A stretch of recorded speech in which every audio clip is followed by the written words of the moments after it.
Et si on parlait des prochains Motorola Razr 50? Parce qu'il faut quand même pas oublier que Motorola lui aussi sort des téléphones pliants comme Samsung dans le même format que leur flip, c'est-à-dire un format à clapper. Donc je me suis dit tiens, je vais aller checker quelques informations sur internet et j'ai vu qu'on avait pratiquement 0 vidéo en français sur le sujet. Donc je me suis dit allez let's go, on fonce dessus, je vous donne quand même des infos sur le sujet. Bonjour à tous et bienvenue sur cette nouvelle vidéo, c'est Hugo sur la chaîne Gigatop comme d'habitude. Allez c'est parti.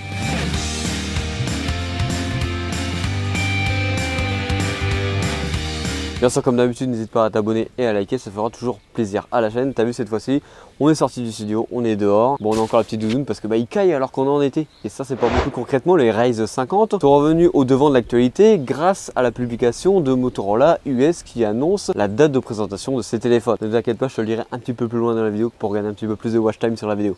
Alors du coup le premier du nom, le Razr 50, aura un écran beaucoup plus important que son prédécesseur. Et je précise l'écran de couverture car on passerait à 3,63 pouces. L'écran de couverture, c'est l'écran que tu vas pouvoir retrouver à l'extérieur du téléphone. Parce que sur le Razr 50, on était à 1,5 pouces. Sur l'écran principal, on aura un écran Full HD+, 6,9 pouces. Et on embarquerait un processeur, le Dimensity 7300X. Je vous affiche très brièvement le Geekbench qui a été réalisé sur ce téléphone là, en tout cas les fuites sur ce téléphone là. Au niveau photo, est-ce qu'on a du changement au niveau photo? Rappelle-toi l'année dernière on avait seulement 2 capteurs. Cette année c'est la même chose, on aura que 2 capteurs sur le Razr 50. On aura un capteur principal de 50 mégapixels et un secondaire de 13 mégapixels. On ne sait pas encore à quoi il va servir mais c'est probablement l'ultra grand angle. Alors concernant le plus performant, le Razr 50 Ultra. Bon niveau design, il fallait quand même faire une petite différence entre le Razr 50 et le Razr 50 Ultra. Parce que malgré l'agrandissement de l'écran externe du Razr 50, on aurait pu se dire en fait il va ressembler au Razr 50 Ultra, donc aucun changement. T'inquiète pas, tu vois les changements en direct du design. Il y a bien une petite différence entre les deux. Mais il n'y a pas qu'une différence au niveau du design, au niveau de la puissance du téléphone et même des capteurs photo. Déjà tu auras un écran principal Full HD lui aussi de 6,9 pouces et un écran de couverture, un écran externe de 3,6 pouces. On devrait retrouver le Snapdragon 8S Gen 3 dans le téléphone et on devrait avoir un gros changement au niveau de la photo, en tout cas au niveau des capteurs photo à l'arrière. On va retrouver un 50 mégapixels en capteur principal et un 50 mégapixels avec un téléobjectif allant jusqu'à un zoom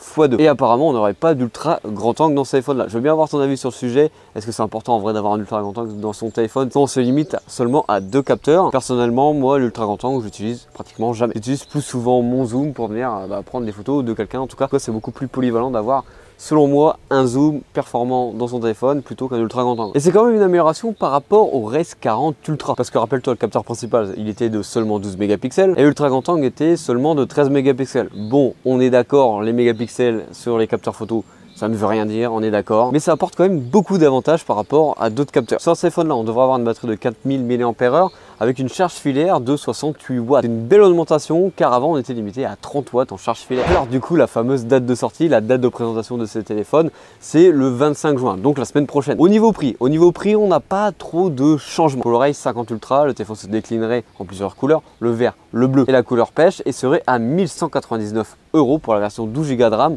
et 512 Go de stockage. Pour le Razr 50, on aurait la couleur orange, grise, sable et il serait vendu à partir de 899 € pour la version par exemple de 8 Go de RAM, 256 Go de stockage. Alors on arrive sur la fin de cette vidéo, je veux bien avoir ton avis en commentaire sur la question suivante. Est-ce que ce Motorola est une très belle alternative par exemple au Galaxy Flip? Surtout qu'à l'heure actuelle, il propose un écran externe bien plus immersif par exemple que le Flip 5 et que potentiellement le Flip 6 par rapport aux images qu'on a du téléphone. Parce qu'en vrai, quand on y réfléchit bien, Samsung n'a pas trop de concurrents directs sur les téléphones à clapper dans le monde occidental. Parce que Oppo n'est plus trop là mais devrait revenir. OnePlus n'en a jamais sorti, Google n'en a jamais sorti. Les Xiaomi ne sont jamais arrivés en Europe pour les téléphones à clapper. Huawei avait essayé avec son P50 Pocket, mais bon, on n'a pas eu de nouvelle version depuis bien longtemps en Europe. Donc pour l'instant, Samsung sur les téléphones à clapper, ils sont pratiquement seuls. Donc ça fait du bien d'avoir un peu de concurrence du côté de Motorola là-dessus. Bon, allez, comme d'habitude, c'était Hugo sur la chaîne Gigatop. Allez, bisous.